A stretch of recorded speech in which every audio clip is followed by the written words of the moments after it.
ये बात सुनकर सुतजी मन ही मन भगवान शिव का स्मरण करके उनसे इस प्रकार बोले, साधु महात्माओं, आपने बहुत अच्छी बात पूछी है।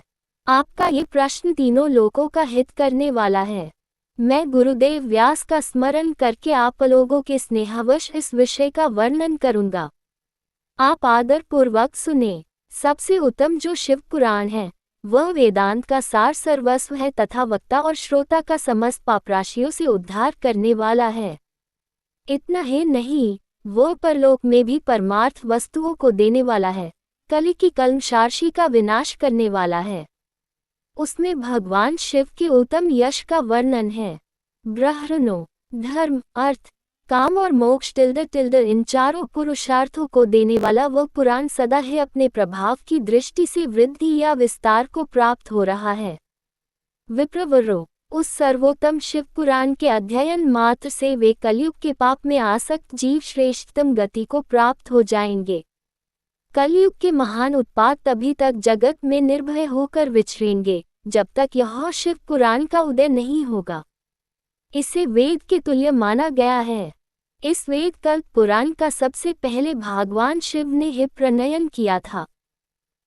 विदेश्वर संहिता, रुद्र संहिता, विनायक संहिता, उमा संहिता, मातृ संहिता, एकादश रुद्र संहिता, कैलाश संहिता, शतरुद्र संहिता, कोटिरुद्र संहिता, सहस्त्र कोटिरुद्र संहिता, वायव्य संहिता तथा धर्म संहिता टिल्ड इस प्रकार इस पुराण के 12 भेद या खंड है। ये 12 संहिताएं अत्यंत पुण्यमयी मानी गई है। ब्रह्मणों, अब मैं उनके श्लोकों की संख्या बता रहा हूँ। आप लोग वह सब आदर पूर्वक सुने। विदेश्वर संहिता में 10,000 श्लोक है। रुद्र संहिता, विनायक संहिता, उमा संहिता और मातृ संहिता इनमें से प्रत्येक में 8,000 श्लोक है।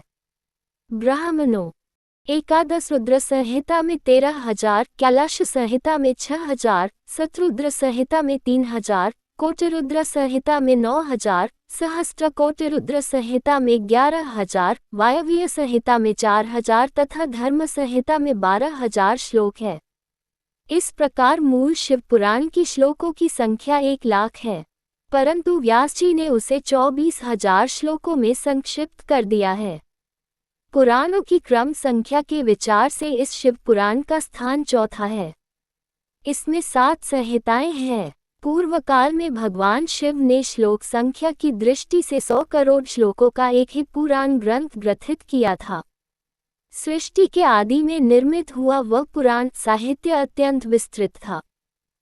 फिर द्वापर आदि युगों में द्वैपायन, व्यास आदि महर्षियों ने जब पुराण का 18 भागों में विभाजन कर दिया, उस समय संपूर्ण पुराणों का संक्षिप्त स्वरूप केवल 4,00,000 श्लोकों का रह गया।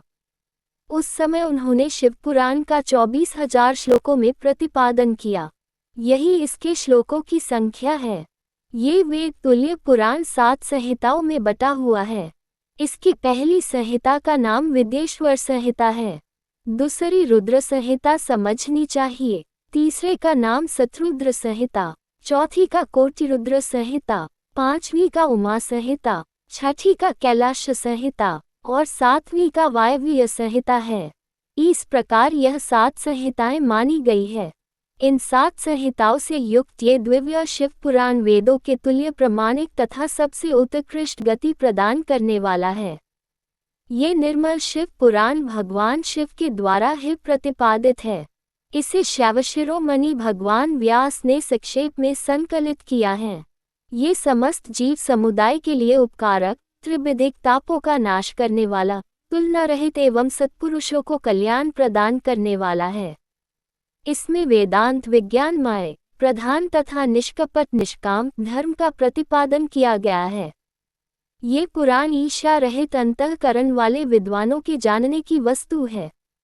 इसमें श्रेष्ठ मंत्र समूहों का संकलन है तथा धर्म, अर्थ और काम इस त्रिवर्ग की प्राप्ति के साधन का भी वर्णन है।